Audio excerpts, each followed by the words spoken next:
जिसके कान हों वो सुन ले, जिसकी आंखें हों वो देख ले। कितने लोग हैं जो चाहते हैं कि यीशु के लौटने के बारे में बात की जाए। तो जब से मैं सऊदी अरेबिया गया हूँ लगभग 1.5 साल पहले से, तब से ही परमेश्वर ने मुझे हिस्सा बना दिया है। पहली बार मेरी ज़िंदगी में एक्सोडस निर्गमन का हिस्सा बना दिया। वैसे मुझे लगता है कि मैंने लगभग 15-16 साल पिछले दिए हैं अपने पुराने नियम में, लेकिन फिर भी निर्गमन कोई ऐसा हिस्सा नहीं रहा स्क्रिप्चर्स का जिसमें मैंने कभी अपने आप को ज़्यादा लगाया हो। लेकिन जैसा मैंने बताया कि अब निर्गमन मेरी ज़िंदगी का एक बहुत ज़रूरी पूरी तरह से हिस्सा बन गया है। इसलिए नहीं कि निर्गमन की कहानी जो है मैं पूरे नील तौर से समझ सकूं कि भाई क्या है उसमें। वो जो बड़ी कहानी स्क्रिप्चर्स में दी हुई है छुटकारे की, उसके लिए नहीं। मैंने जो स्टडीज़ की है उसका सबसे पहला फ़र्क तो ये पड़ा है कि वो जो कहानी दी हुई है, वो जो कहानी है जो बाइबल बताती है मसीह के वापस आने के बारे में, जिसे हम क्रिश्चियंस लोग कहते हैं कि यीशु मसीह का आगमन, वो सचमुच मेरे ऊपर पूरी तरह से जीवंत तौर पे खुल गई। और मैंने बहुत सारी और चीज़ें भी देखी हैं जो मैंने पहले नहीं देखी थी। अब हम लोग जो यहाँ ज़्यादातर क्रिश्चियन हैं, हमें पता ही है कि प्रकाशित वाक्य 19वें अध्याय में दिया है यीशु के आगमन के बारे में, जो कि बहुत ही महिमा से भरा हुआ अध्याय है। लेकिन वो सिर्फ एक ही है, मैं ये नहीं कहूँगा कि छोटा है, लेकिन बस यही एक पैसेज है। लेकिन है ये छोटी सी झलक ही। वो गुस्से में स्वर्ग से आ रहा है, अग्नि के साथ, स्वर्गदूतों के साथ, सफ़ेद घोड़े पर है और उसके कपड़े खून से लाल हैं। और सुन के अजीब भी लगता है कि उसके मुंह से एक लंबी तलवार निकली हुई है। और ऐसा वर्णन दिया है कि वो आता है, एंटी क्राइस्ट को मार देता है। और ये कुछ इस तरह से लगता है कि हाँ, ऐसा यीशु का आगमन होगा। और एक दो और पैसेजेस भी हैं, जैसे पौलुस ने कहा है दूसरा थिस्सलुनीकियों में, और भी हैं। और मैंने ये महसूस किया है कि ये जो पूरी कहानी है यीशु के वापस आने की, ये पूरी तरह से बताई गई है। वो भी बहुत से विभिन्न रंगों में, उसमें भी बहुत सारा मसाला लगाया हुआ है। और वो भी पुराने नियम में, यहाँ तक कि आपको नया नियम खोलने की भी ज़रूरत नहीं पड़ेगी यीशु के आगमन को जानने के लिए। और ये एक बहुत ही खूबसूरत कहानी है। मुझे इस पर मेडिटेट करना और बात करना अच्छा लगता है, क्योंकि सही कहूँ तो जीवन कठिन है, जीवन उदासी से भरा हुआ होता है। और यीशु का आगमन ही, जैसा कि दानियल ने बताया है, धन्य आशा है। और यही तो आशा का लंगर है हमारी आत्माओं के लिए। और यही वो हिस्सा है जिसकी ओर मैं तब मुड़ता हूँ पर्सनली, जब मैं कभी परेशान होता हूँ या कहीं स्ट्रगल कर रहा होता हूँ। और मैं इस कहानी से बहुत प्यार करता हूँ, अपने आप को बार बार याद दिलाता हूँ कि ये कहानी है जो कि असली है। एक दिन आने वाला है जब ज़रूरत नहीं पड़ेगी कि हम उसके बारे में गाएं, यीशु के बारे में सोचें या कल्पना ही करें बस, बल्कि हम अपनी गोल आँखों से उसे देखेंगे, अपने महिमामय और पुनरुत्थान पाए हुए और कभी न मरने वाले शरीर में। सिर्फ देख ही नहीं सकेंगे बल्कि उसे सूंघ भी सकेंगे। मेरा मतलब है इन बातों की वास्तविकता को महसूस कर पाएंगे और इससे हमें उत्साह मिलेगा। तो आइए, सबसे पहले मैं जानना चाहूँगा इस सवाल पर। उससे पहले मैंने इस संदेश को टाइटल ये दिया है, यीशु के विजयी आगमन की अनकही दास्तान। और अनकही दास्तान कहने का कारण ये है क्योंकि जो पुराने नियम में यीशु के आगमन की कहानी है, उसे ज़्यादातर कहीं बताया ही नहीं जाता। ये पक्का है पहली सदी के जो यहूदी विश्वासी थे उन्हें ये पता था, क्योंकि वो पुराना नियम पूरी तरह से पढ़े हुए थे। वो इन भविष्यवाणियों से और इन पदों से परिचित थे। और आज की कलीसिया का जो बड़ा हिस्सा है वो पुराने नियम के मामले में अनपढ़ है, या तो फिर हल्की तौर से परिचित है। हम बस इन्हें पढ़ के निकल जाते हैं और संडे स्कूल में भी मूल तौर से ये कहानियाँ बताई जाती हैं। कुछ लोग ज़्यादा भी पढ़े हुए होते हैं इन्हें, लेकिन एक बड़ा हिस्सा जो प्रसिद्ध स्तर तक माना जाए तो वो पुराने नियम के मामले में तो अनपढ़ ही है। तो पहला सवाल ये पूछ के शुरू कर रहा हूँ कि यीशु कहाँ लौटने वाले हैं। अब मैं कैंसस सिटी मसूरी में रहता हूँ, तो मुझे लगता है सबको यहाँ यही लगता होगा कि कैंसस सिटी मसूरी में तो नहीं आ रहे हैं वो, ये तो मोर्मोन्स लोग मानते हैं। वो डमेस्कस में भी नहीं लौट रहे हैं, ये मुसलमान मानते हैं। तो यीशु लौट कहाँ रहे हैं? कोई बताइए करिए। क्या है उत्तर? टेक्सास नहीं। नहीं, वो डेलस में भी नहीं आ रहे हैं। ऐसी जगह को देखो जो कहता हो यरूशलेम को लौटते हैं वो। यही बताया गया है हमें, क्योंकि हम जकरिया में इन पदों को पढ़ते हैं कि वो स्वर्ग से उतरेगा और उसके पांव जैतून पहाड़ पर पड़ेंगे, यही ना? इसके साथ दिक्कत यह है कि ये बाइबल में नहीं दिया है। असलियत में ये नहीं कहा गया है कि वो स्वर्ग से उतरेगा और उसके पांव जैतून पहाड़ पर पड़ेंगे। वहाँ ये कहा गया है उस दिन वो जैतून पहाड़ पर पांव रखेगा। और ये जो फ्रेज़ है उस दिन में यानी इन दैट डे, ये वो दिखाने का तरीका है कि उस समय के दौरान क्या होगा। आइए देख लीजिए असलियत में क्या कहा गया है। 14 जकरिया 1 से 5। सुनो, यहोवा का एक ऐसा दिन आने वाला है जिसमें तेरा धन लौटकर तेरे बीच में बांट लिया जाएगा। यहाँ बात हो रही है यरूशलेम के तबाह होने की, एंटी क्राइस्ट के द्वारा। वो सबसे अंधकार का समय होगा मसीह के आने से पहले, क्योंकि मैं सब जातियों को यरूशलेम से लड़ने के लिए इकट्ठा करूँगा। ये बहुत ही दर्दनाक और डरावना पैसेज है। वो नगर ले लिया जाएगा, घर लूटे जाएंगे, स्त्रियाँ भ्रष्ट कर दी जाएंगी, नगर के आधे लोग तो बंधुआई में चले जाएंगे और आधे वहीं रहने पाएंगे। और तब यहोवा अगर आप ये पूछें कि क्या ओल्ड टेस्टामेंट कहता है कि मसीह ही यहोवा होगा या क्या यीशु यहोवा है, तो ये जकरिया 14 को देख लीजिए। तब यहोवा निकल कर उन जातियों से ऐसा लड़ेगा जैसे वो संग्राम के दिन लड़ा था। तो ये एक जनरल स्टेटमेंट ही है कि सिटी उस दिन ले लिया जाएगा और यहोवा योद्धा की तरह उस दिन लड़ेगा उनसे। और फिर ये कहता है इन दैट डे, वो जैतून पर्वत पर पैर रखेगा उस खास दिन, मतलब वो खास दिन है जब वो लड़ने निकलेगा। लेकिन मैं फिर ये मुद्दा उठाऊंगा कि ये एक सामान्य स्टेटमेंट ही है, क्योंकि ध्यान दीजिएगा ये नहीं लिखा है कि वो स्वर्ग से आकर पैर रखेगा। ये लिखा है बस कि वो पैर रखेगा जैतून पहाड़ पर। चलिए हम इस बात से तो सहमत हो गए, लेकिन समय क्या होगा? His feet will land on mount of olives, नहीं लैंड नहीं, स्टैंड लिखा है यहाँ। यरूशलेम से पूर्व की तरफ जाने पर ये जैतून का पहाड़ है। ये एक तरह से बड़ा ही अच्छा लेसन रहेगा उस व्यक्ति के लिए जो सामने खड़े हो के देख रहा है। लेकिन वैसे इसकी ज़रूरत भी पड़ेगी मेरे हिसाब से। तो यीशु जैतून पहाड़ पर खड़े हैं, जो कि बहुत सुविधाजनक स्थान है इस तस्वीर का। जब उन्होंने वहाँ से अपना भाषण दिया था तो वो इस तरफ इशारा कर रहे थे। ये मेरे संदेश का हिस्सा तो नहीं है, लेकिन दोस्तों जब वो बोलते हैं भेड़ें तो दाहिनी ओर चली जाएंगी, जो कि भेड़ द्वार है इस जगह पे, और गहना की तराई इस तरफ पड़ती है। बकरियाँ मेरे बाईं तरफ चली जाएं, जो कि आँख की झील है। मेरा मतलब है ये बिल्कुल साफ तौर से समझाया गया है। ये मैंने अलग से दिखा दिया आपको। तब आधा पहाड़ तो पूरब की ओर और आधा पहाड़ दक्षिण की ओर हट जाएगा और तुम मेरे बनाए हुए उस खड्डे से हो के भागोगे। कि अगर यीशु स्वर्ग से उतर करके लैंड कर रहे हैं जैतून पहाड़ पे और पहाड़ दो टुकड़े भी हो जा रहा है और सेवियर अब आ भी पहुंचा है, तो ये लोग भाग क्यों रहे हैं? इसका कोई मतलब ही नहीं बनता है। और कुछ आयतों के बाद ऐसे लिखा है तब यहोवा, मैं ऊपर से पढ़ रहा हूँ, देखिए, तब वो गड्ढा आसेल तक पहुंचेगा और तुम ऐसे भागोगे जैसे भूकंप में भागे थे उज्जिया के समय। ये कोई हिस्टोरिकल रेफरेंस है, लेकिन तुम्हें भागना पड़ेगा। और फिर लिखा है तब मेरा परमेश्वर यहोवा आएगा और उसके साथ सारे पवित्र लोग होंगे। तो मैं आपसे इस बारे में बात करूंगा और आपको ये दिखाऊंगा कि यीशु दरअसल सचमुच में यरूशलेम में नहीं आ रहे हैं, बल्कि वो सिनै पर्वत पर आ रहे हैं। और ये कि पवित्र शास्त्र ये सिखाता है कि मसीह के साथ वहाँ एक जुलूस भी है। आप देखिएगा जब भी परमेश्वर कुछ करता है तो हमें ये लगता है कि जब वो रेवलेशन 19 में स्वर्ग से आ रहा है तो वो कोई जादू की छड़ी लेके आ रहा है, तलवार लेके नहीं। उसने बस यूं घुमा दी, पिंग, और सब कुछ नया हो गया। वो पेंटिकॉस्टल और करिज्मेटिक जैसी स्वर्ण धूल फैला देगा और सब कुछ बिल्कुल नया हो जाएगा। देखिए, प्रभु जब भी कुछ करता है तो वो बहुत ही ज़मीनी तरीके से करता है।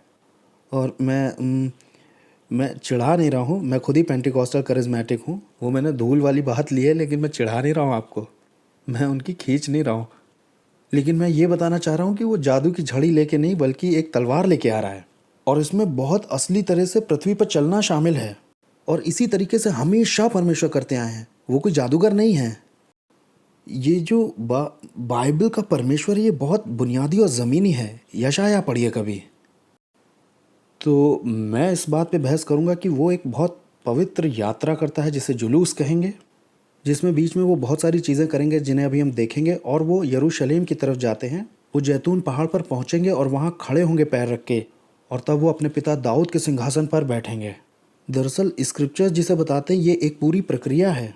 यीशु का आगमन एक जटिल घटना है या घटनाओं का क्रम है जो कि खुलता है। मैं नहीं जानता हूँ कितना लंबा, लेकिन इसमें समय लगता है खुलने में। लेकिन ये घटनाक्रम 30 दिन 45 दिन, पक्की तौर से नहीं जानता हूँ कि कितना लंबा है। लेकिन चलिए आगे बढ़ के कुछ और महत्वपूर्ण पदों हम कुछ रिवाजों को देखने जा रहे हैं जो पुराने नियम में दिए हैं, जो कि बहुत ज़रूरी एंशिएंट ट्रेडिशंस हैं, जिसे कई स्कॉलर्स इस तरह से कई बार कहते हैं कि यहोवा जो दक्षिण से आता है या यहोवा जो सिनह से आता है। और इसमें सबसे पहला है व्यवस्था विवरण 33:1-2, और इसे कहा जाता है मूसा का आशीर्वाद देना। और ये कुछ ज़्यादा ही इम्पोर्टेंट पैसेज है। और मूसा ऐसे कहता है, जो आशीर्वाद परमेश्वर के जन मूसा ने अपनी मृत्यु से पहले इजरायलियों को दिया वो ये है। और उसने ऐसे कहा, यहोवा सिनह से आता है, यहोवा सिनह से आता है और सेईर से उनके ऊपर उदय हुआ है। अब जो नाम लेने का क्रम उसने शुरू किया है वो एदोम का क्षेत्र है, और जो दक्षिण का रेगिस्तान है वो नीचे दक्षिण जॉर्डन में आता है, और सऊदी अरेबिया का उत्तर पश्चिम है। और कल मैंने इस बारे में बात की थी कि असली सिनह पहाड़ मैं मानता हूँ कि सऊदी अरेबिया में है। और अब जो भाषा शैली यीशु के आगमन के विषय में स्क्रिप्चर्स में दी हुई है वो बार बार इस तरह से दी है जैसे कि सूरज का निकलना या सूरज का उग जाना। जैसे कि सूरज निकलने पर एक नया दिन शुरू होता है, एक नई एज शुरू होती है। ये न्यू एज नहीं है बल्कि मैसियानिक न्यू एज है। तो ये कहता है यहोवा सिनह से आया और वो उनके ऊपर सेईर से उदय हुआ, उसने पारान पर्वत से अपना तेज दिखाया है। ये जॉर्डन का दक्षिण क्षेत्र है और वो अपने लाखों पवित्रों के मध्य से निकल के आया है। ये उसके स्वर्गदूत हैं और उसके लाखों पवित्र में से गिने जाते हैं। और अब इसे समझिए कि उसके दाहिने हाथ से रोशनी और ज्वाला निकल रही थी उनके लिए। कुछ अनुवादों में ऐसा दिया है कि उसके हाथ से आग छूट रही थी। और सबसे अद्भुत बात यह है कि मूसा कभी भी और वो कॉमिक बुक पढ़ते हुए भी बड़ा नहीं हुआ। आपको पता ये चलता है कि परमेश्वर ने यहाँ बहुत ही मानवीय तरीके से चित्रण किया है। इंसान भी है और उसके हाथ से आग निकल रही है। ये सब आइडिया उसे कहाँ से आए होंगे? ये डिवाइन रेवलेशन है, ठीक है। ये बहुत ही महत्वपूर्ण और पहला ऐसा पैसेज है जो कि इस पर्सपेक्टिव से निकला है कि जंगल के रिवाज क्या थे, या इससे समझ सकते हैं कि यहोवा सिनह से आता है। और होता क्या है कि जब कमेंटेटर्स इसको देखते हैं तो वो ये कह देते हैं कि ये निर्गमन के बारे में बात हो रही है। और वो ऐसे कहते हैं, अरे सचमुच में थोड़ी परमेश्वर चला था इंसान बन के लोगों के बीच में एक्सोडस के टाइम, जिसके हाथ से रोशनी निकल रही थी। मूसा तो बस बढ़ा चढ़ा के अलंकार लगा करके कविता शैली में बस लिख रहा है, ये सचमुच में नहीं हुआ है। और तब थोड़े से ही कमेंटेटर थे जो थोड़े बहादुर थे, जिन्होंने ऐसा कहा कि ये सचमुच जाहिर होने वाली बात है, ये मैसियानिक लग रहा है मुझे। दूसरे शब्दों में कि ये यीशु के लौटने के बारे में बात कर रहा है। और अब मैं आपको दिखाऊंगा कि यीशु ने भी ऐसे ही इसका अनुवाद किया है। यहाँ ये नहीं कहा जा रहा कि ये पैसेज नहीं है निर्गमन का, ये निकाला निर्गमन के हिस्से से जरूर जा रहा है, लेकिन इसका इस्तेमाल हो रहा है यीशु के आगमन के बारे में। और ये जो जानकारी है यीशु के आगमन की, ये पूरी तरह से आधारित है निर्गमन वाली कहानी से। और यीशु का वापस लौटना दूसरा सबसे बड़ा महान एक्सोडस है, और बाइबल भी इसकी इसी तरह से तस्वीर बनाती है। तो आइए एक और दूसरा एक इम्पॉर्टेंट पैसेज देखते हैं हम लोग, यशाया 35:2-4। और तब वे देखेंगे इन आँखों से हमारे यहोवा की शोभा और परमेश्वर का तेज।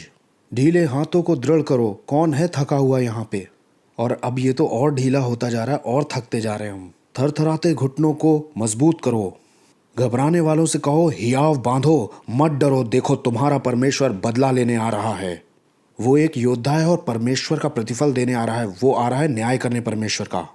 यीशु के आने के दिन का मतलब है न्याय का होना। कितने लोग हैं यहाँ जो कि थक चुके हों अन्याय से? आज दुनिया में अन्याय हद से ज़्यादा बढ़ चुका है। हम क्यों दूसरा गाल आगे करते हैं और बदला नहीं लेते हैं? क्योंकि हम बदला लेना तो चाहते हैं, लेकिन एक दिन एक बदला लेने वाला आ रहा है, क्योंकि वो पूरी तरह से न्याय को कायम करेगा। और ये बातें जान करके हम आनंदित हो सकते हैं और उत्साहित हो सकते हैं। देखिए, अगर सुसमाचारों में न्याय के दिन वाला ये हिस्सा शामिल नहीं होता तो ये पूरा मजहब ही एक तरह से कायर और फिर इसका कोई अर्थ नहीं है। लेकिन एक न्याय का दिन आ रहा है और हम सबों को दरकार है कि न्याय का वो दिन आए जिसमें वो न्यायी बैठे। तो वो परमेश्वर का प्रतिफल लेके आ रहा है और वो आएगा और तुम्हें बचाएगा। अब जिस बात पे ध्यान देना है वो शब्द है वेंजेंस, यानी बदला लेना। और इस बात की जड़ें मिलती हैं व्यवस्था विवरण 32 में, मूसा के गीत में, जहां फिर परमेश्वर ने ये वादा किया है, शुरुआती तौर पर प्रतिज्ञा की है। असली आधारभूत भविष्यवाणी तो वही है कि परमेश्वर आएगा और अपने शत्रुओं से बदला लेगा और उसकी प्रजा के दुश्मनों से भी बदला लेगा। ठीक है, तो ये बहुत ही इम्पोर्टेंट पैसेज हैं इस बात के, और जिसे हमने अभी देखा ये जकरिया 14 उसे भी 5वीं आयत, तब मेरा परमेश्वर यहोवा आएगा और सभी पवित्र लोग उसके साथ होंगे। तो इनमें कुछ महत्वपूर्ण विषय पाए जाते हैं, वो ये हैं, यहोवा परमेश्वर आएगा स्वर्ग से, वो अपने स्वर्गदूतों के साथ आएगा ताकि बदला ले। अब खोलिए मत्ती 16 और 27वीं आयत को। मुझे इन बातों को भी स्लाइड्स पे रखना चाहिए था। ये दरअसल जो मत्ती 16 है, ये पहला ऐसा रेफरेंस है नए नियम में जो यीशु के आगमन के बारे में बताता है।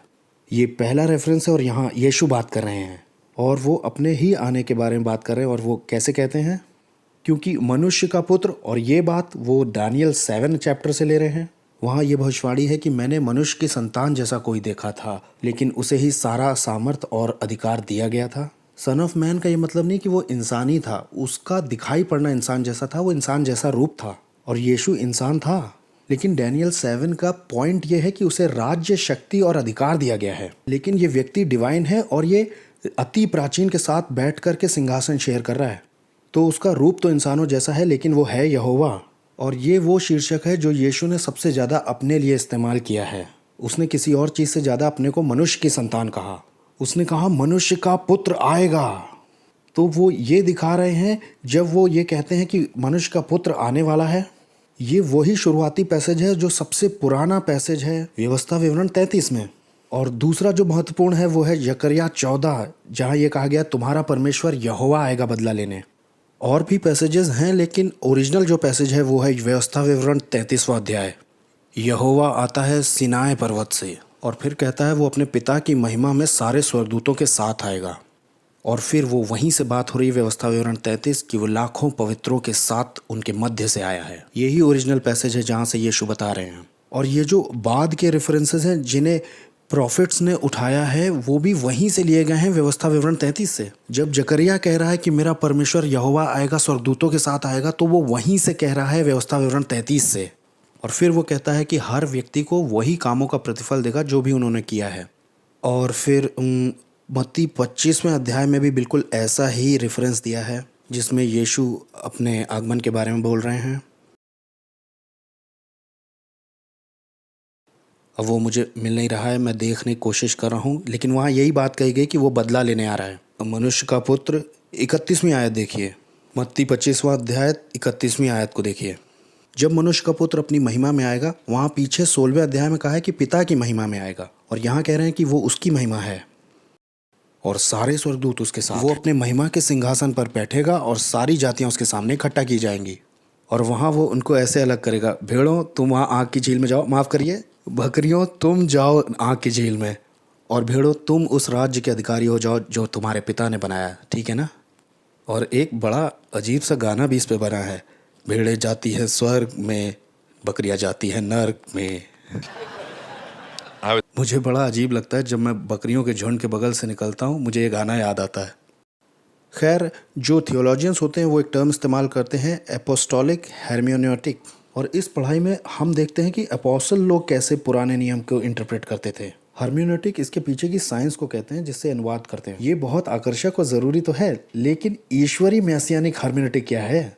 यीशु ने पुराने नियम को किस तरह से इंटरप्रेट किया है? तो हम लोग फिर यहाँ आ गए हैं ये दोहराते हुए कि यीशु ने जब कहा है अपने लौटने के बारे में, तो उसने उन पैसेजेस को लिया है जो कहते हैं कि यहोवा परमेश्वर सिनाई से आता है अपने पवित्र स्वर्गदूतों के साथ, और आता है प्रतिफल देने और बदला लेने के लिए। इससे हमको वो ढांचा मिल गया जिसमें यीशु ने अपने लौटने के बारे में और अपने आप को प्रकट करने के बारे में प्रचार किया था। और आइए अब देखते हैं, ये मिल गया मुझे। पौलुस का वर्णन देखिए यीशु के आगमन का, 2 थिस्सलुनीकियों 1:7। वो कहता है यीशु आ रहा है, और क्यों आ रहा है? ताकि वो चैन दे तुम्हें जो क्लेश पाते हो। और इसी बात के लिए तो ये धन्य आशा है, हम दुखों और क्लेशों में चैन ही तो पाना चाहते हैं। उस समय जबकि प्रभु यीशु अपने सामर्थी दूतों के साथ धधकती हुई आग में से स्वर्ग से प्रकट होगा। ये धधकती हुई आग वहीं से लिया गया है 33 व्यवस्था विवरण से, जिसे हमने तो ऐसे पढ़ा था कि उसके हाथ से रोशनी निकल रही, लेकिन और दूसरे ट्रांसलेशन कहते हैं कि उसके हाथ से आग छूट रही थी। मैं नहीं जानता हूँ, लेकिन ये हो सकता है इससे भी ज़्यादा हो। ये ऐसा हो सकता है जैसे वो कौन सी मूवी आई थी, शार्कनेडो। Shark tornado. हो सकता है लाइटनिंग फायर हो। और कुछ समय पहले मैं वाटरमोला में था। कोई है यहाँ पे जो वाटरमोला से हो? और वहाँ एंटीगुआ में एक बड़ा ज्वालामुखी है और वो बहुत ही खूबसूरत है और वो बड़ा परफेक्ट वॉल्केनो है। और जब मैं रात के समय वहाँ था तो वहाँ पर बिजलियाँ कड़क रही थी और मैं पूरी तरह से उसे समझ नहीं पाया था। और लोगों ने बताया कि बिजलियाँ वॉल्केनो के अंदर खींची। देखने में बड़ा अजीब था कि बिजलियाँ वॉल्केनो के अंदर जा रही हैं और मुझे लगा कि ये तो वॉल्केनो लाइटिंग हो रही है। शार्कनेडो मूवी से अच्छा सीन था वो। न्यायियों 5 और ये भी एक और जंगल के अनुभवों का पैसेज है। ये दबोरा और बाराक का बनाया हुआ भजन है। ये दूसरा बाराक है। ये साफ कर दूं कि ये अबीनुआम का बेटा है। उस दिन इज़राइल के अगुओं ने जो अगुवाई की और लोगों ने अपनी ही इच्छा से भर्ती दी, वो बस वॉलंटियर थे और उनसे कोई ज़बरदस्ती नहीं की गई थी इसके लिए। वैसे कॉमन फ्रेज़ ये भी है, इस्लाम में आपके साथ कोई ज़बरदस्ती नहीं। यहाँ लोग अपनी इच्छा से अपने आप को दे रहे हैं। यहोवा को धन्य कहो, हे राजाओं सुनो, हे अधिपतियों कान लगाओ, मैं अपने यहोवा के लिए गीत गाऊंगी। हे यहोवा। और यहाँ फिर से यीशु के आगमन की बात होने लगी। निर्गमन की भाषा का प्रयोग किया जा रहा है और कहानी भी वहीं से ली जा रही है, निर्गमन की। पर बताई यीशु के आगमन के बारे में जा रही है। हे यहोवा, तू सेईर से निकला। जब तूने एदोम के देश से प्रस्थान किया तब पृथ्वी डोल उठी और आकाश टूट पड़ा, बादल से भी जल बरसने लगा, पहाड़ यहोवा के प्रताप से पिघलने लगे, यहाँ तक कि सिनै भी पिघलने लगा। अब हबक्कूक 3:3 देखिए। और ये बड़ा ही अद्भुत अध्याय है हबक्कूक 3। ये सबसे ज़्यादा विस्तार से लिखा हुआ चैप्टर है यहोवा के प्रकट होने के बारे में। कितने लोग हैं जिन्होंने हबक्कूक 3 पढ़ा है पहले? इंसानों के सामने आने में सबसे विस्तार से इसी ओल्ड टेस्टामेंट पैसेज में लिखा गया है। खुदा तेमान से आया। वैसे आप कह सकते हैं ये तो भूतकाल में बात हो रही है। इब्रानी में जो वर्ब है वो परफेक्ट है। आप ऐसे कह सकते हैं कि वो आया, वो आ रहा है, वो आएगा। यहाँ हुआ यह है कि उन्होंने ट्रांसलेट इसे ऐसे किया है जैसे कि ये निर्गमन की बात हो। उन्होंने देखा ये तो निर्गमन का है, इसलिए उन्होंने पास्ट टेंस में लगा दिया कि आया, लेकिन इसे बहुत आसानी से कह सकते हैं कि परमेश्वर आएगा। ये वर्बल टेंस जो है, वर्बल टेंस नहीं है दरअसल। ईश्वर तेमान से आया, पवित्र ईश्वर पारान पर्वत से आ रहा है। उसका तेज आकाश पर छाया हुआ है और पृथ्वी उसकी स्तुति से परिपूर्ण हो गई। यहाँ फिर से दिया है कि उसकी ज्योति सूर्य उदय के समान थी। उसका लौटना सूर्य उदय के समान बताया गया है। और किरणें, उसके हाथों से किरणें निकल रही थीं जिसमें उसकी सामर्थ छिपी हुई थी। उसके आगे मरी फैलती गई, उसके पाँव से महाज्वर निकलता गया। अब खुदा का क्रोध उंडेल दिया गया है। उसके हाथ से किरणें क्यों निकल रही? क्योंकि वो अपने शत्रुओं से बदला ले रहा है। वो एक योद्धा की तरह वापस आ रहा है। और फिर से बता दूं कि ये जोकरों की तरह, एवेंजर्स की तरह नहीं है। उसके आगे आगे मरी फैलती गई, उसके पाँव से महाज्वर निकलता गया। वो खड़ा होकर पृथ्वी को नाप रहा था और उसने देखा तो जाति जाति के लोग घबरा गए। जेंटाइल्स तो सब डर जाएंगे। सनातन पर्वत चकनाचूर हो गए और सनातन पहाड़ियाँ झुक गईं। मुझे कुशान के तंबू में रहने वाले दुख से दबे दिखाई पड़े। कुशान जो है वो सऊदी अरेबिया है और मिद्यान देश के डेरे डगमगा गए। और ये जो मिद्यान है ये पश्चिम सऊदी अरेबिया का क्षेत्र है जहाँ पर सिनै पर्वत है। और अब ये लोग डरे हुए हैं और कांप भी रहे हैं क्योंकि अब ये आदमी निकल आया है परमेश्वर की अपनी महान सामर्थ लेके और क्रोध को उंडेलते हुए। अब ये वाली बात आपको थोड़ी अजीब लग सकती है। अब ये जो पहला हनोक है ये स्क्रिप्चर्स तो है नहीं। वैसे ये बता दूं कि ये कर ले जाता कैनन के अंदर, लेकिन जब आप पुराने चर्च राइटर्स को पढ़ते हैं तो वो बहस करते हैं कि इसे होना तो चाहिए था कैनन के अंदर, तो इसीलिए इसे स्क्रिप्चर्स के तौर पर हमने भी रिजेक्ट कर दिया है। लेकिन फिर भी इसका कुछ हिस्सा यहूदा की पत्री में दिया है जो कि नया नियम में लगाया गया है परमेश्वर का वचन मान करके। तो ये थोड़ा ट्रिकी लग सकता है। अब ये जो भविष्यवाणी है इसे मैं पढ़ने जा रहा हूँ जो कि बहुत प्रसिद्ध थी और चारों तरफ फैली हुई जानकारी थी ये यीशु और प्रेरितों के समय में। और याद दिला दूँ कि इसका कुछ हिस्सा नए नियम में भी ले लिया गया। हनोक के आशीष वचन जिससे उसने धर्मी और चुने हुओं को आशीष दी, उन लोगों को जो कि सताव के दिनों में होंगे। और इस भविष्यवाणी का कॉन्टेक्स्ट क्या है? Day of tribulation. और ट्रबुलेशन का उद्देश्य क्या है हनोक के हिसाब से देखिए, ताकि सारे शत्रु हटा दिए जाएं और धर्मी बचाए जाएं। और उसने उपदेश करके ये बात कही कि हनोक जो एक धर्मी व्यक्ति था, उसकी आंखें परमेश्वर ने खोली और परमेश्वर का दर्शन उसने पाया जिसे उसने दिया था। और जो हाकिमों के वचन हैं, वॉचर शब्द प्रिंसिपैलिटीज़ के लिए आया है जो कि आत्मिक शक्तियां हैं। और पवित्रों से मैंने ये सुना, तो हनोक ये कह रहा है कि मैंने प्रिंसिपैलिटीज़ को बात करते हुए सुना। जब मैंने सुना तो मैं समझ गया कि वो किस बारे में बात कर रहे हैं। इस पीढ़ी के लिए नहीं, उसके समय की पीढ़ी के लिए नहीं कही गई थी ये बातें, लेकिन उनके बारे में कह रहा हूँ जो कि आगे आने वाली है, और चुने हुओं के लिए मैं बोल रहा हूँ। अब इसे देखिए, वो महान पवित्र अपने रहने के स्थान से बाहर आ जाएगा। वो सनातन परमेश्वर पैर रख देगा माउंट सनाए पर। हनोक ने ये बात कही थी, परमेश्वर आएगा और लैंड करेगा और वो अपनी सेनाओं के साथ प्रकट होगा। तो हनोक जो था, वैसे ये किताब बाइबल के कैनन के अंदर नहीं आ पाई, लेकिन ये भी ठीक ठीक वो ही बात कर रही है जो कि विल्डरनेस एक्सपीरियंस या ट्रेडिशंस कहे जाते हैं। व्यवस्था विवरण 33, न्यायो 5 और हबक्कुक 3, भजन 68 और कुछ और भी हैं, हम अभी देखेंगे। वो प्रकट होगा अपनी सामर्थी सेनाओं के साथ स्वर्गों के स्वर्ग से, और सारी जो प्रिंसिपैलिटीज़ हैं वो डर जाएंगी, हिल जाएंगी। वो छुप रहे होंगे अपने दाने और बंदूकें लेकर के पहाड़ों और दरारों के अंदर। उसने नहीं कहा कि दाने और बंदूकें लेके, लेकिन हाँ होगा ऐसा ही। धर्मियों को तो वो शांति देगा और चुने हुए लोगों को सुरक्षा देगा और उनके ऊपर दया होगी। और यहूदा ने ये वाला हिस्सा कोट किया है, देखो वो आता है अपने लाखों लाख पवित्रों के साथ। किस लिए? ताकि वो न्याय स्थापित करे, ताकि दुष्ट का नाश करे और सारी मनुष्य जाति को उनके पापों के लिए कायल करे और हर घमंडी और कठोर शब्दों को नष्ट करे जो बुरे पापियों ने उसके विरोध में बोले हैं। तो इस वाले हिस्से ने नए नियम में जगह बना ली। वैसे बता दूं, यहूदा ने ऐसा कहा कि हनोक कह रहा था, जो कि आदम की 7वीं पीढ़ी से था। तो वो जो बाढ़ से पहले वाली पीढ़ी थी, उसे बहुत साफ तरह से ये बात मालूम थी कि एक प्रतिज्ञा किया हुआ स्वर्ग से आएगा ताकि वो आकर दुष्टों का न्याय करे। और उन लोगों ने ये बात बहुत अच्छे से दिमाग में बैठा रखी थी कि यीशु का आगमन होने वाला है। तो ये दिया हुआ है 14-15 यहूदा में। यशाया 63 चैप्टर। और जब प्रकाशित वाक्य 19 में यीशु स्वर्ग से आते हैं तो उनके कपड़े खून से लाल हैं। खून से लाल हैं वो कपड़े।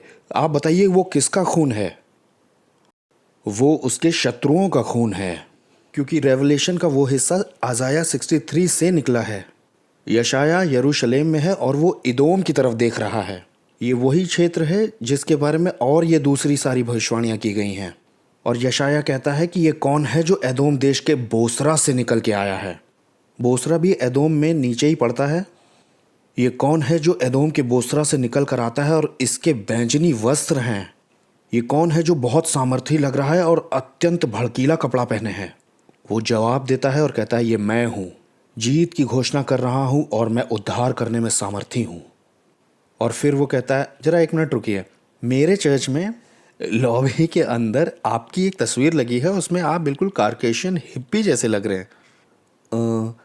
आपके कपड़े इतने लाल क्यों हैं जैसे लाल अंगूर रौंद के आ रहे हों? क्योंकि ये बड़ी अजीब सी बात लग रही है और मैंने ऐसा पहले कभी नहीं सुना। और तब वो जवाब देता है, मैंने तो अकेले ही हौद में दाखें रौंदी हैं, देश के लोगों में से किसी ने मेरा साथ नहीं दिया, और मैंने अपने क्रोध में आकर उन्हें रौंदा और जलकर उन्हें लताड़ा है। उन्हीं के खून के छींटे मेरे कपड़ों पे पड़ गए हैं। ये यीशु हैं। अब जब वो कहते हैं कि मैंने अकेले किया है, उसका मतलब ये नहीं है, वो गाना सुना है ना आपने, ओ मैंने तो सब अकेले किया है। यीशु कह रहे हो मुझे किसी की ज़रूरत नहीं। नहीं, ये नहीं है इसका मतलब, नहीं कि जीसस भी है और आईडीएफ भी है साथ में। यीशु और अमेरिका की आर्मी ने किया, कि यीशु और फ्रांस और स्पेन की मिली-जुली आर्मी ने किया। नहीं नहीं, इसका मतलब यह है कि मैंने अकेले ही क्रोध उंडेला है, मुझे अन्य जातियों की ज़रूरत नहीं है। ये मेरा पॉइंट था। फिर वो कहते हैं, ऐसा करने से मेरे कपड़े धब्बेदार हो गए हैं। मैंने अपने दुश्मनों को अंगूर की तरह रौंदा और कपड़ों ने खून सोख लिया है। प्रकाशित वाक्य ने तस्वीर यहाँ से उठाई है। क्यों? क्योंकि बदला लेने का दिन और छुटकारा देने का वर्ष मेरे दिल में था। मैं मानता हूँ ये बड़ा अजीब लगता है। आप कहेंगे मैंने ग्रहण किया यीशु को, और मैं मानता हूँ कि वो कार्केशियन हिप्पी नीली आंखों वाले नहीं हैं, लेकिन ये जो तुम दूसरी तस्वीर बता रहे हो, ये भी बड़ी अजीब सी बनी है। देखिए, मैं ये मानता हूँ कि ये बड़ी गुस्सैल भाषा में लग रहा है लिखा हुआ। जरा कल्पना कीजिए कि आप परमेश्वर हैं और दुनिया में आज इतने गुलाम हैं जितने कभी नहीं रहे पृथ्वी पे, और आपको ये कितना पसंद आएगा कि लोग चिल्ला रहे हैं, रो रहे हैं, पीड़ा दिखा रहे हैं, आहें मार रहे हैं लाखों में। छोटी बच्चियां हैं जो पिंजरों में बांध के रखी गई हैं। वो रोए चली जा रही हैं और उन्हें पता भी नहीं है। हो सकता है यीशु का नाम ना मालूम हो, लेकिन वो अंदर से आहें भर रही हैं कि कब मेरा छुटकारा होगा, कौन मेरा छुड़ाने वाला आएगा। बदला लेने का दिन उसके दिल में जल रहा है और ये होना भी चाहिए और हम सबके दिलों में जलना चाहिए। ये देखिए, ये कहना आसान है कि मैं चाहता हूँ कि यीशु वापस आए। जो जवान अभी कुंवारे हैं वो ये सोचते हैं काश कि वो मेरे हनीमून तक वेट कर ले kind of thing. और जब हम बूढ़े हो जाते हैं तो सोचते हैं काश वो मेरे नाती पोते होने तक इंतज़ार कर लेता। देखिए, मैं ये सब समझता हूँ, लेकिन यीशु के लौटने के लिए एक हमारे दिल में सबके पास होनी चाहिए। अगर हमारा दिल परमेश्वर के दिल से जुड़ा हुआ है तो यहाँ लिखा है मेरे दिल में था बदला लेने का दिन और वो जल रहा है। इब्रानियों में लिखा है पिता के दाहिने हाथ सिंहासन पर बैठकर यीशु इंतज़ार कर रहे हैं। इंतज़ार कर रहे हैं जब तक कि उसके शत्रु उसके पाँव के चौकी न बन जाएं ताकि वो उन्हें कुचल दे। भजन 102। एक बार अगर आपको ये दिखाई दे जाता है, ये जुलूस, अगर आप ये देख पाते हैं कि पुराना नियम कैसे यीशु के आगमन का चित्रण करता है, तो आपको हर जगह दिखाई देगा। ये कुछ और जगह धमाके दिखाता हूँ मैं। भजन 102:13 से, तू उठकर सिय्योन पर दया करेगा क्योंकि अनुग्रह का ठहराया हुआ समय आ पहुँचा है। क्योंकि यहोवा ने स्वर्ग से अपने पवित्र स्थान से दृष्टि करके पृथ्वी पर देखा है कि बंदियों का कराहना सुने, ताकि उन्हें खोल दे जिन्हें मृत्यु दंड दिया गया था। ये ऐसा है कि मैं और नहीं सह सकता, मैं तुम्हें छुड़ाने आ रहा हूँ। देखिए, ये वही तस्वीर है कि उसने ऊपर से नीचे देखा है ताकि वो बंदियों को, कॉन्टेक्स्ट की बात करें तो सिय्योन के बंदियों को छुड़ाए। वैसे हम ये कह सकते हैं कि हर एक जो आहें भरता है उसके लिए है। तपन्या 2:7, उनका परमेश्वर यहोवा उनकी सुधि लेकर के उन्हें बंधुआई से वापस लौटा लाएगा।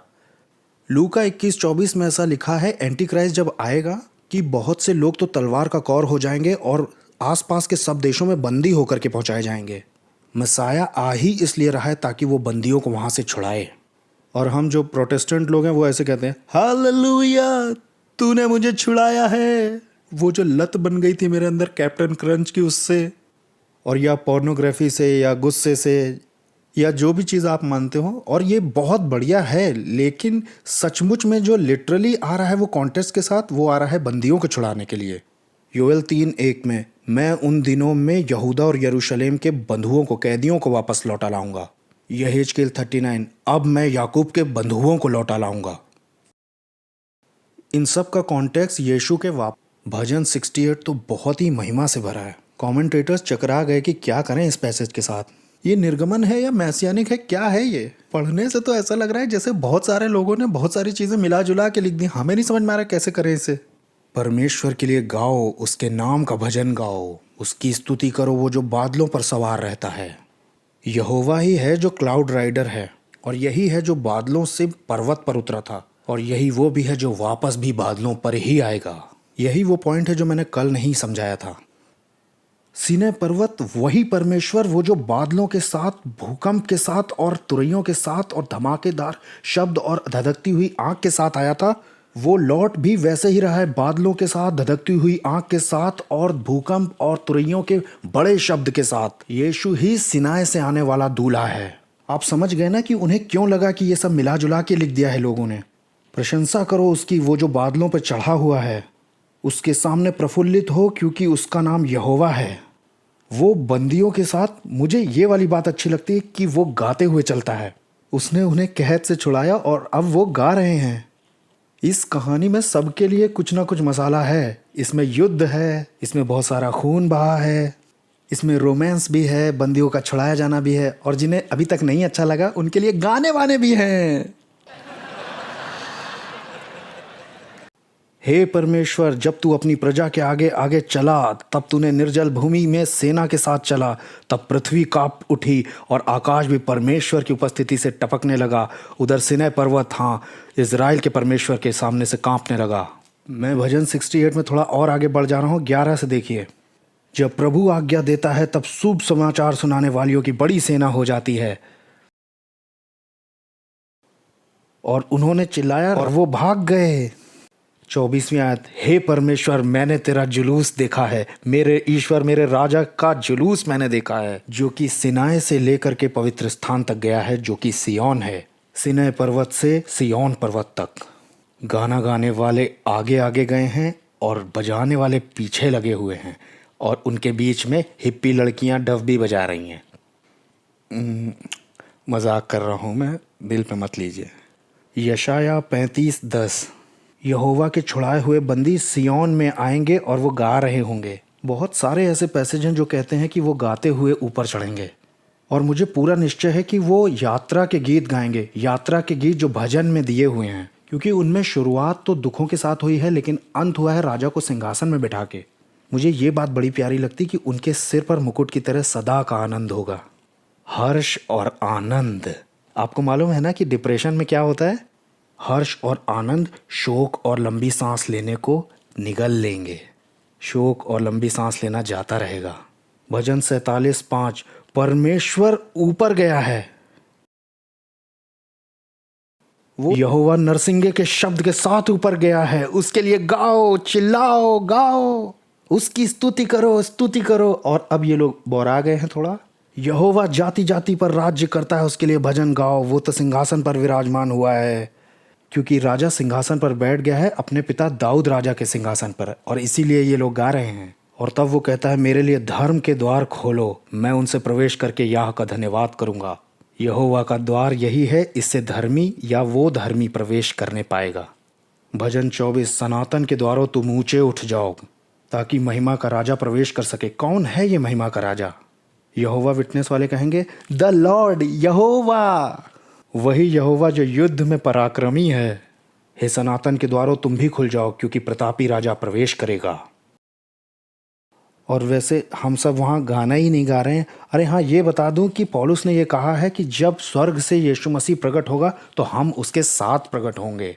आपको ये बात समझ आ रही है दोस्तों? हम इसी का हिस्सा हैं। इसमें सिर्फ स्वर्गदूत ही नहीं है, बल्कि हम भी उसके साथ होंगे इस पूरी प्रक्रिया में। यहाँ सिर्फ यीशु ही नहीं है जो परमेश्वर के क्रोध के साथ दांखें रौंद रहे हैं। पौलुस ने ऐसा भी कहा है कि शीघ्र ही परमेश्वर शैतान को तुम्हारे पांव के नीचे कुचलवा देगा। इस पूरी घटना में हम उसके हिस्सेदार हैं। यहाँ न सिर्फ हम गा रहे हैं और न सिर्फ हम ही खुश हैं, बल्कि सपन्या 3 देखिए। हे सिय्योन की बेटी ऊंचे स्वर से गा, हे इज़राइल जय जयकार कर, यरूशलेम पूरे दिल से आनंद कर। और मैं यहाँ पे एक शब्द लगाना चाहता हूँ, आखिरकार। फाइनली परमेश्वर ने तेरा दंड दूर कर दिया है, और फाइनली तेरे सारे शत्रुओं को भी दूर कर दिया है, और इज़राइल का राजा यहोवा तेरे बीच में है। वो उपस्थित हो गया, समझो वो मैदान में खड़ा है। और जो सुक्कोत है, जो यहूदियों का एक पर्व भी है, अगर ध्यान दिया है आपने तो, नरसिंगा फूकते हैं, यौम तुरुम तुरैयों का जो पर्व है, वो बंदियों को छुड़ा रहा है रेगिस्तान से। एक महान वाला निर्गमन हुआ है, वो लोग रिपेंट कर रहे हैं, उस पर दृष्टि कर रहे हैं जिन्होंने उसे छेद दिया था। यौम किप्पोर का दिन है, इज़राइल रो रहा है और उन पर अनुग्रह की आत्मा उंडेली गई है। पौलुस ने कहा पूरा इज़राइल सेव हो जाएगा, वो लोग यरूशलेम लौटेंगे, सुक्कोत मनाएंगे। खुदा हमारे बीच में रह रहा है। यहोवा ने तेरा दंड दूर कर दिया है, तेरे शत्रुओं को दूर कर दिया है। इज़राइल का राजा अब तुम्हारे बीच में है। तू विपत्ति को फिर न देखेगी, और तेरा राजा यहोवा तेरे बीच में है। तो ये जीत के आया हुआ राजा है, और ये लेकिन वो तेरे कारण आनंद से मगन होगा। वो अपने प्यार से तुम्हें चुप कराएगा, और वो भी हमारी वजह से ऊंचे स्वर से गाएगा। न सिर्फ हम गा रहे हैं, वो भी गा रहा है। एक और पद है, मैं उसमें गया नहीं हूँ, लेकिन उसमें लिखा है वो नीचे उतरेगा योद्धा की ललकार के साथ। मुझे तो वो वाले पैसे ज़्यादा अच्छे लगते हैं जिसमें उसके उत्साह के बारे में बात हो रही हो। तो अभी मैंने क्या किया है, बस एक पत्थर लेकर के मारा है, और वो जो सरफेस ही सरफेस को टच कर रहा है। बस थोड़े से ही पैसेज हमने देखे हैं। तो पुराने नियम में यीशु का आगमन आपने ध्यान दिया, मुझे ज़रूरत नहीं पड़ी कि नया नियम खुलवाऊँ मैं आपसे, तो मैंने बस ऊपर ऊपर टच किया है। हम गहराई में भी जा सकते थे। तो ये बहुत ही सुंदर और महिमा से भरी हुई कहानी है जो मुझे बहुत पसंद है। और ये सिर्फ कहानी नहीं है, ये होने वाली है, ये सच्ची है।